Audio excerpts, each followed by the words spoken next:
All right. This is a Hi fun. everyone! Before see. we start this video, we wanted to give all of you a big thank you. Psych2Go's vision is to make psychology more accessible to everyone. Today's topic is on 5 signs that you're an empath.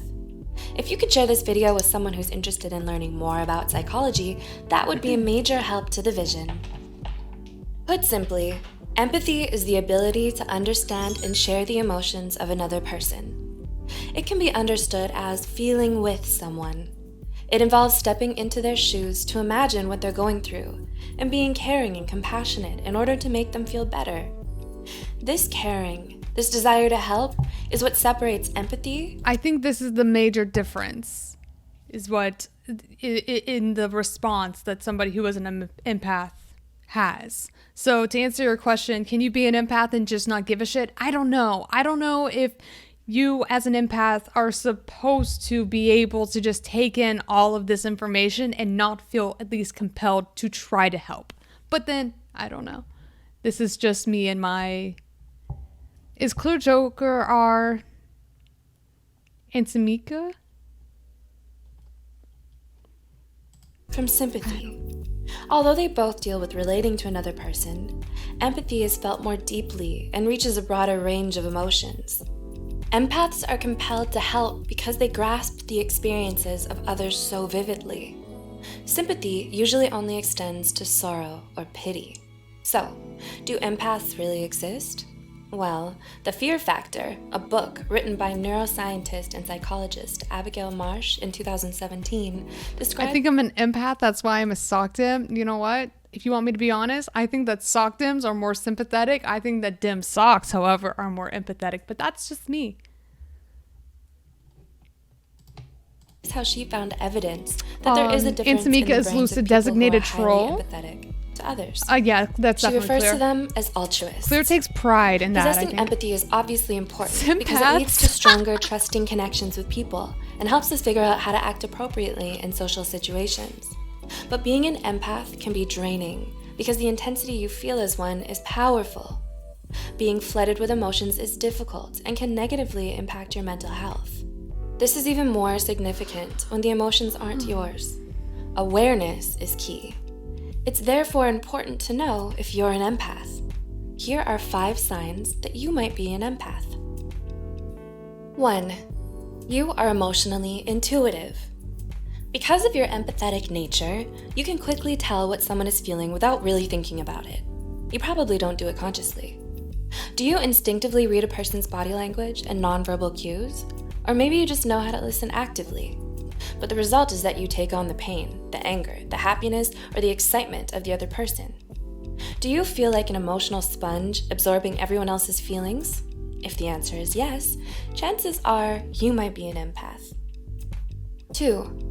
You jump at the chance to help others. Do you do whatever you can to help others because you can clearly see how their struggles are impacting them? You relate to what they're going through because you're going through it too. You don't want someone else to feel negatively, so you offer to help without thinking of the consequences of constantly doing so. And the consequences are often that you neglect your own emotional well-being. Does this sound familiar? 3. You think with your heart rather than your head. When you're an empath, the way you do things may not always be logical, but it tends to always be from a place of care and concern.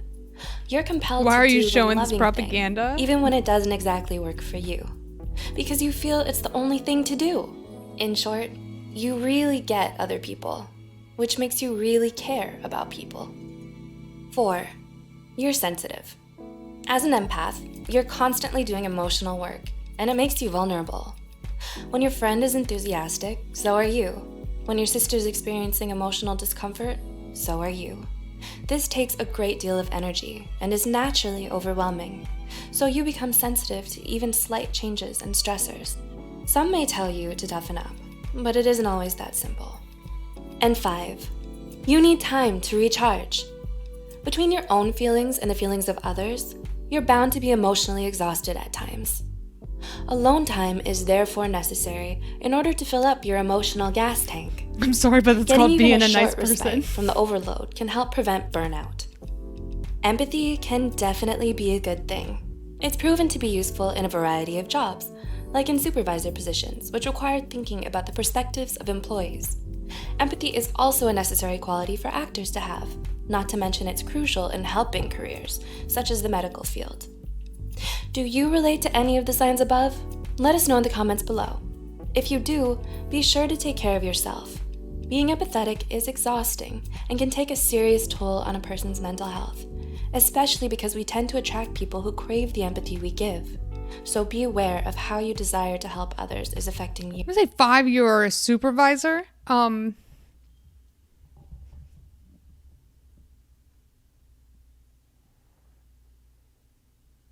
Yeah, I don't know about that. So, like, at what point do you start to exude the characteristics of an empath that leads you to be a supervisor? But then at some points, I mean, there's a major difference between being a supervisor and a CEO. But let's say that you're climbing the corporate ladder. At what point do you do a hard, because, you know, that does happen. Obviously, that's how a lot of these workplace hierarchies function. At what point do you make a sharp turn and go from being an empathetic supervisor to a psychopathic CEO? Because studies have shown that those who are in those higher positions, the highest positions like a CEO, do tend to have more narcissistic or I think it's psychopathic tendencies. Do you think sociopaths have an advantage in life?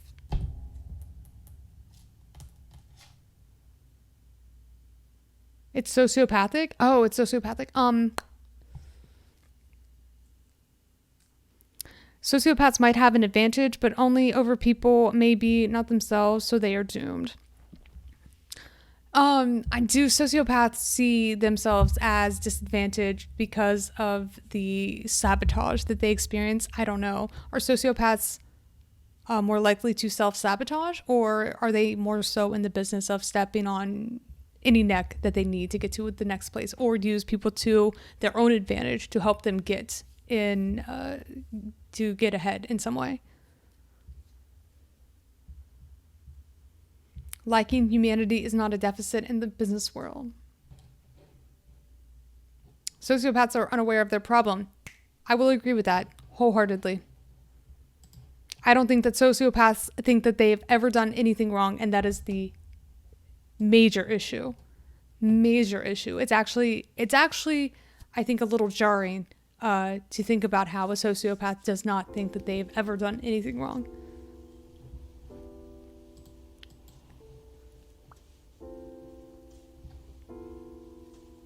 It's almost like the dark side. In the short run, you get an advantage, but the long run is a different story.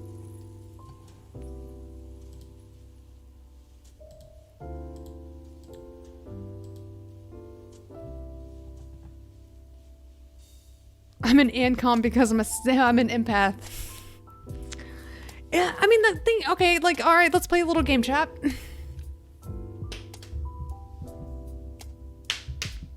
Do you believe in psychic vampires? Would sociopaths be considered psychic vampires? In which case, I would say maybe. I bet I could smoke you, I could roast you, and then you'd love it. You text me I love you, and then I'd fucking ghost you. The big boys coming with the big stuff. I feel so good.